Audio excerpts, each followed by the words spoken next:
햇살이 따스한 봄날입니다.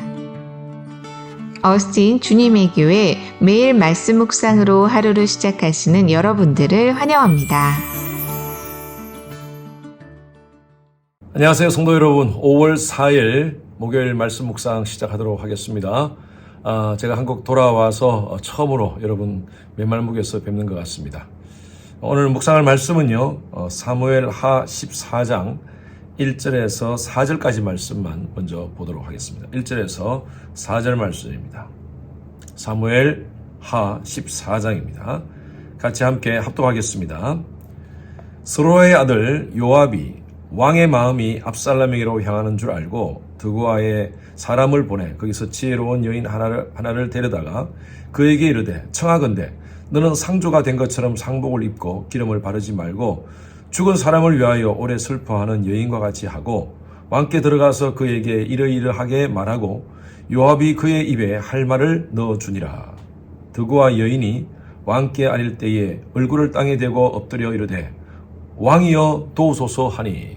인생을 살면서 우리는 많은 선택을 합니다. 선택의 기로에 있을 때 여러분들은 어떤 기준을 가지고 선택을 하는지요? 중요한 선택도 있고 또 대수롭지 않은 그런 선택도 우리 하루하루의 삶 가운데 참 많이 있습니다. 작은 선택이야 그때 어떻게 하면 되겠지만 아주 중요한 선택을 할 때 여러분들에게 기준은 무엇입니까? 우리는 지난 말씀들을 통하여서 다윗 가정에 참 불행한 그런 여러 가지 많은 일들을 지금 보았습니다. 암논이 압살롬의 누이 다말을 육체적으로 범하고 또 그것에 화가 나서 압살롬이 그 형 암논을 죽입니다. 다윗의 자녀들 간에 이렇게 엄청난 그런 피해 전쟁이 있었다는 것이죠. 압살롬과 암논의 관계는 배달함 형제의 관계입니다. 암논은 다윗의 장자였습니다. 그렇기 때문에 다윗은 암논을 죽인 그 압살롬에 대해서 굉장히 화를 냅니다. 그러나 압살롬도 다윗의 아들 아닙니까? 다윗은 압살롬이 형을 죽이고 나서 도망가서 숨어있는 그 모습에 참 마음이 아팠습니다. 그 모습을 다윗의 신복이었던 요압 장군이 알고 다윗에게 한 여인을 보내게 됩니다. 자, 한번 보십시오. 1절 말씀 한번 보십시오. 스루아의 아들 요압이 왕의 마음이 압살롬에게로 향하는 줄 알고 드고아의 사람을 보내. 여러분, 드고아라는 곳은 많이 들어보지 않았습니까? 제가 아모스를 시작할 때 아모스가 드고아 사람이라고 제가 말씀을 드렸어요. 이 드고아라는 곳은 베들레헴에서 동쪽으로 한 10km 떨어진 곳에 있는 그런 지역입니다. 드고아에 사는 한 아주 지혜로운 여인을 데려다가 그 여인에게 이렇게 부탁을 합니다. 자, 2절 뒤에 보십시오. 그에게 이르되 청하건대 너는 상조가 된 것처럼 상복을 입고 기름을 바르지 않고 죽은 사람을 위하여 오래 슬퍼하는 여인과 같이 하고 마치 상복을 입고 죽은 사람을 위해서 슬퍼하는 사람처럼 그렇게 꾸미고 왕 앞에 가라는 것이죠. 뒤에 우리가 다 읽지 않았지만 이 여인은 다윗 왕 앞에 엎드려서 자신의 사정을 요압이 가르쳐 준 대로 그렇게 연극을 합니다. 6절 말씀에 보면 그 여인이 이렇게 하소연을 합니다. 6절 보십시오. 이 여종에게 아이 둘이 있더니 그들이 들에서 싸우나 그들을 말리는 사람이 아무도 없으므로 한 아이가 다른 아이를 쳐 죽였다. 한 아이가 다른 아이를 쳐 죽여서 그렇게 한 아이가 죽었는데 그 남은 한 아이마저도 7절 말씀 보십시오. 온 족속이 일어나서 마을의 사람들이 일어나서 그 형제를 죽인 그 아이마저도 죽이려고 하고 있습니다.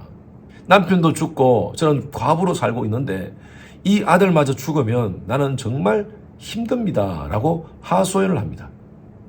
그 뒤에 말씀에 우리가 읽지 않았지만 다윗은 이렇게 얘기합니다. 내가 너 아들을 지켜주고 너의 가족을 지켜주겠다. 라고 이렇게 선언을 하는 것이죠. 사실 이 여인은요, 자기의 가정을 얘기한 것이 아니라 다윗의 가정을 빗대어서 얘기한 것입니다. 형을 죽인 그 압살롬을 용서해 주라는 것이죠. 그 압살롬마저 죽으면 어떡하냐 이거죠. 이 모든 것들을 계획한 요압은 정치적인 어떤 그런 의도가 있습니다. 어쨌든요, 다윗은 이 여인의 그 얘기를 듣고 그 여인의 그 하소연으로 인한 그 인간적인 그 마음 때문에 자기 형제를 죽인 그 아들을 내가 용서해 주겠고 그리고 그 아들을 내가 보호해 주겠다라고 약속을 합니다. 우리가 어떤 일들을 감당할 때 참 우유부단한 그런 선택을 할 때가 있습니다. 우유부단이라는 말은 결단력이 없이 이리저리 망설인다는 의미가 있습니다. 좌고우면이라는 말도 있죠. 결정을 하지 못한다는 것이죠. 인간적인 감정에 이리저리 좌우 왔다 갔다 하는 그런 모습입니다. 여러분 삶 어떻습니까?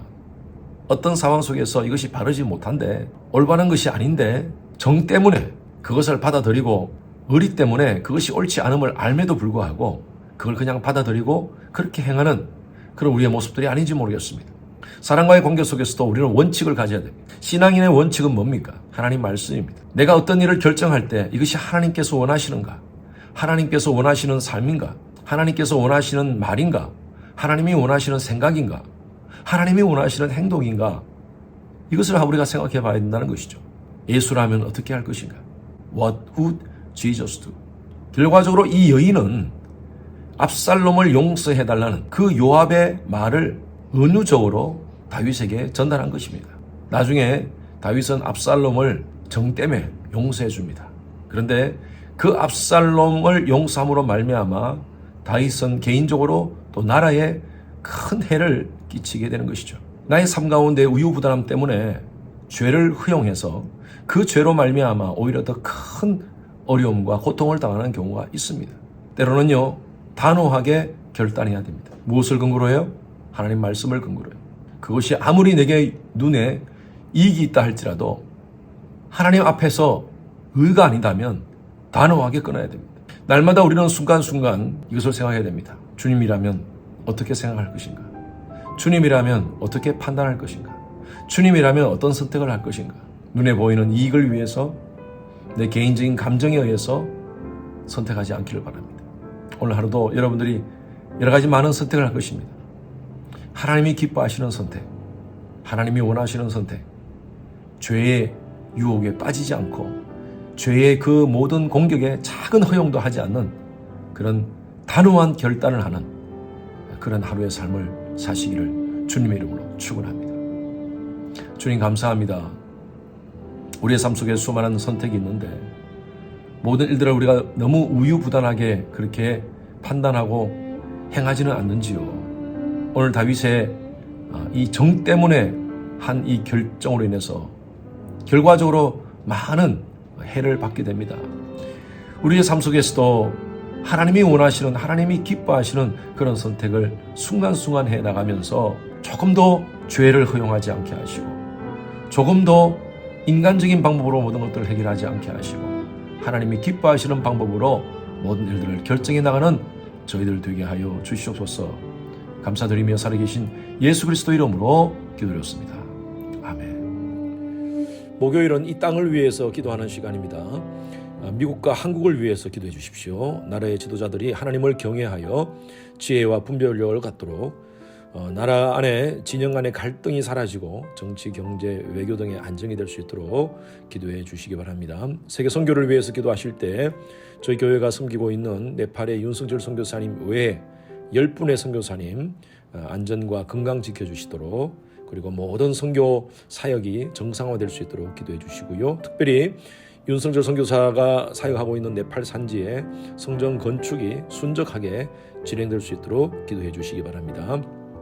오늘 선교사님을 위해서 기도하실 때 차드의 김영섭 선교사님, 요르단의 김재문 선교사님, 알래스카의 이홍래 목사님을 위해서 기도해 주십시오.